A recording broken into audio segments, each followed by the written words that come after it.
روزے کا مقصد۔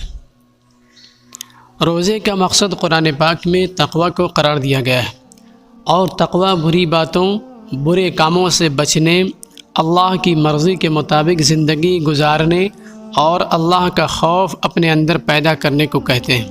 اللہ تعالیٰ کا ارشاد ہے، سورہ حشر آیت نمبر 18 ہے، جس کا ترجمہ ہے، اے لوگو جو ایمان لائے ہو، اللہ سے ڈرو اور ہر شخص یہ دیکھے کہ اس نے کل کے لیے کیا سامان کیا ہے۔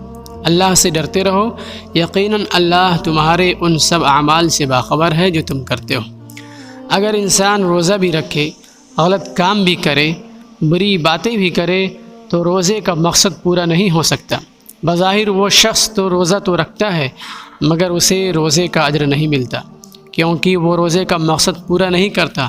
ایسے روزے دار بہت سے ہیں جن کے بارے میں رسول پاک صلی اللہ علیہ وسلم ارشاد فرماتے ہیں، بہت سے روزے دار ایسے ہیں جن کو روزے کے نام پر صرف بھوک پیاس ملتی ہے، اور بہت سے رات کو نماز پڑھنے والے ایسے ہیں جن کو قیام لیل کے نام پر رات کا جاگنا ہی ملتا ہے۔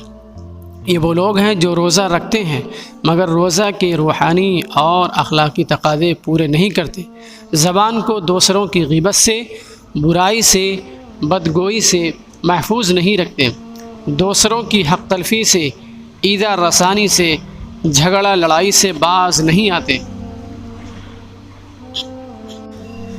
غرض کہ وہ سب کام کرتے ہیں جو بے روزے دار کرتے ہیں۔ ایسے لوگوں کو روزے سے نہ خود فائدہ ہوگا اور نہ اللہ کو اس کے روزے کی ضرورت۔